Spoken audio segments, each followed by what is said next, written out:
we have one of the better matchups this week. We have the 49ers versus the Packers in Lambeau, with Packers being favored by 3 points and the over-under being 46.5.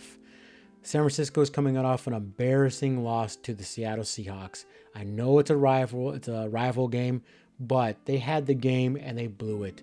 That's the thing with the 49ers this year. They're blowing so many games. They cannot close games out. And that's not a good recipe for making the playoffs or even winning a playoff game. So they got to clean that up if they're going to want a chance to even make in the playoffs. The offense looks stale, which I don't know why it looks stale. I don't want to hear about injuries. They still have Jennings. They still have Debo. They still have CMC. They still have a great left tackle. Now, I know the right tackle is not great. He sucks. But still, it's still a good offense with a good core around Brock Purdy. And by the way, Brock Purdy, he looked garbage too against the Seahawks. And the Seahawks don't have that good of a defense. He threw for 159 yards and 1 touchdown and 1 interception. Woohoo! Good job, Brock Purdy. Man, I remember everybody blowing him up, acting like he was the next Steve Young. He doesn't look like it now, does he? He only has 13 touchdowns and 8 picks. That's not a good ratio, if you ask me. It doesn't make sense that they're 5-5. It really doesn't. Their passing offense is ranked 4th. Their rushing offense is ranked 7th. And they average 25 points a game. You would think that's a team that has 7-8 wins. But here we are. The San Francisco 5-5. And I believe they're last in their division. Not too good. And they're 1-3 or 0-3 in their own division too. So they've lost a lot of games to their division opponents. So that is not looking good for the 49ers. But if you dig a little deeper, this is how they are allowing them. This is how they are letting. This is why they're 5-5. They are allowing the most points under 2 minutes than any other team.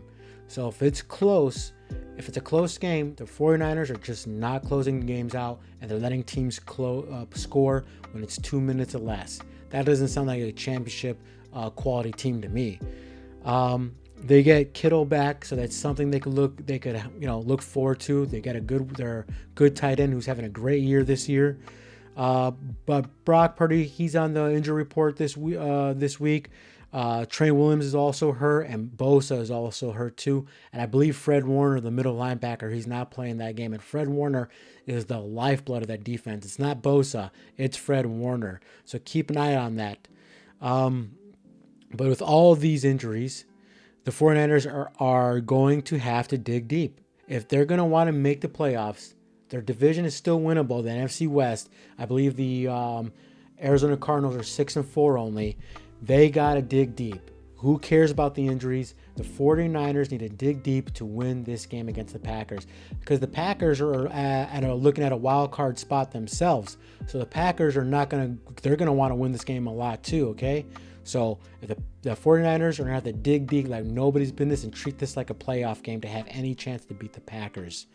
The 49ers have failed to cover the spread in 7 of their last 8 games against teams that held a winning record. Not good, because the Packers are 7-3, and they're 4-6 against the spread in general. So with that, let's talk about the Packers. The Packers are coming off an embarrassing win to the Bears. Yes, it's embarrassing. I don't care if a win's a win. They needed a block field goal, and they actually had to commit a penalty that wasn't called to block the field goal. Good thing Matt Eberflus is the head coach for the Bears, because if that was any other head coach, they would probably beat the Packers. Just go up a few more yards, kick the field goal, and then the Packers are done. No, what does the Bears head coach do? He wastes the time instead of getting a few more yards, and the Packers block the field goal and they win. So whatever, that's week 11. This will all come down, this game. This all will come down. Who will win against the San Francisco 49ers if the Packers can beat the 49ers, if Jordan Love can stop turning the ball over. I've been saying it for weeks and weeks and weeks and weeks and weeks. The weak spot for the Packers is Jordan Love. He's no Brett Favre, okay? He's a poor man's Brett Favre so far. He's playing actually worse than he did last year. I could pull out a bunch of numbers because there's a lot of Jordan Love fans out there in Wisconsin who are kissing his ass thinking he's having a better year than he had last year. He is not, okay? And don't forget, I mentioned this multiple times, he was out for 2 games. So he'd probably lead the league in interceptions right now. Right now, he's tied with Mahomes and Geno Smith, but I think he had 13 interceptions at least if he would have started those last 2 games. So this all comes down to Jordan Love. Can Jordan Love take care of the ball against a hurt 49ers defense? He could take advantage of them if he just plays clean ball. So, and by the way, if you saw that interception he threw against the Bears, he was right there in the red zone. He throws it. He missed them by a mile, and the Bears intercepted it, and the Bears almost won the game. See what I'm saying here? This has consequences. Every time Jordan Love turns the ball over against a team with a winning record, they usually win against the Packers. So, there's a trend here. The Packers have won 5 of their last 6 games. Good.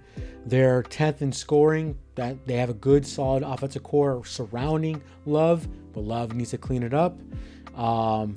Their defense is against the pass is ranked 15th, and they're 14th at rank against the rush. So better than average defense. They need to get after the quarterback a little bit more. I believe I think they're only got 25 total sacks for the season, so not too great. So they need to come out with some different schemes to get after the quarterback.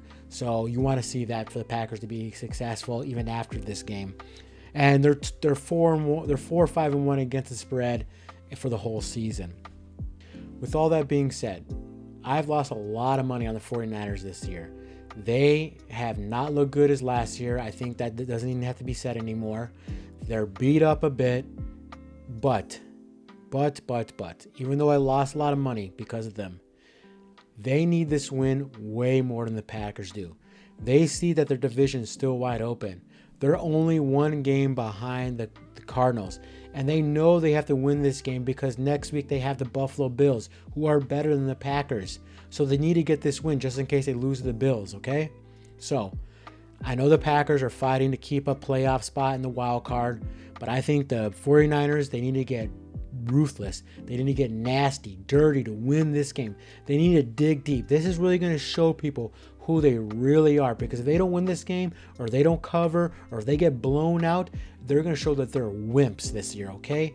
So I'm going to bet, even though I've lost money on them before, I'm going to bet that the 49ers dig deep. They dig deep into their souls to win this game outright. So I'm taking the 49ers money line. I think they can make Jordan Love throw a few interceptions. You know he's going to give up 1 at least.